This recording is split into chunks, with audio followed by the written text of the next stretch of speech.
Les zones de production agricole ainsi que les aires maritimes de pêche sont de plus en plus menacées par l'industrialisation, les habitations entre autres découvertes pétrolières. Une situation qui inquiète au plus haut point les paysans de la Fédération nationale pour l'agriculture biologique. Nous avons observé que les zones de production s'amenuisent, deviennent de plus en plus petites et peut-être on peut même être occupé par les industries et surtout par les habitations. Et sur cela, nous voulons au moins donner notre avis pour faire savoir que nous ne pouvons pas aller sans zone de production. Et nous avons senti qu'il y a des menaces très graves par rapport à nos zones de production. L'espace maritime aussi y compris, parce que aussi nous sommes des producteurs maraîchers, nous sommes des éleveurs, mais aussi nous sommes des pêcheurs. Et nous avons senti qu'actuellement, au niveau des rivages, il y a l'industrie. Quand on parle du gaz et du pétrole qui va sortir de la mer, tout cela ne reste pas en reste les rivages. Mais aussi les industries comme le zircon, qui est en train peut-être d'occuper tout ce qui est comme périmètre horticole.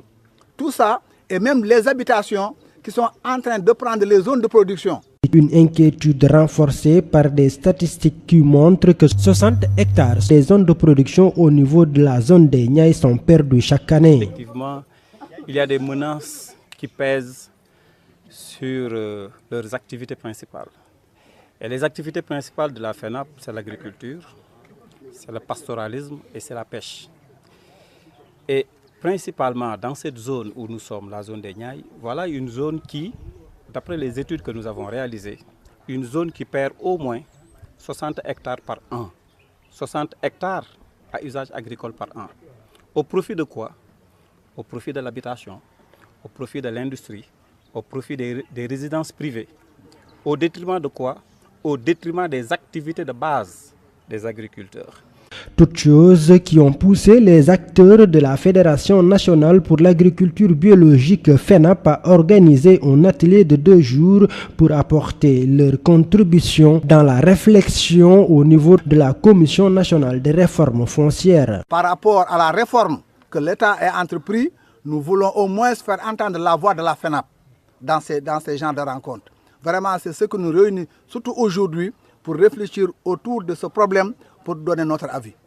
L'agriculture écologique biologique étant un moyen de résilience face au changement climatique, les responsables de la FENAP invitent les autorités de l'État à les accompagner dans la recherche de financement de leurs activités.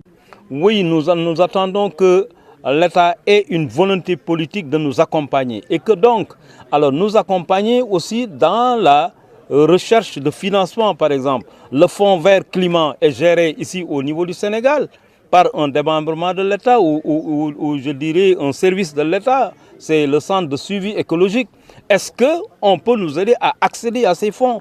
Quels sont les autres fonds disponibles pour que les paysans, les organisations paysannes, les communautés de base et les populations puissent accéder à ces fonds pour pouvoir lutter contre les changements climatiques? L'occupation anarchique du domaine public maritime inquiète aussi la FENAP qui compte également en son sein des pêcheurs. Actuellement, il est même très difficile, quand vous longez le domaine public, de voir la mer, parce que tout est occupé.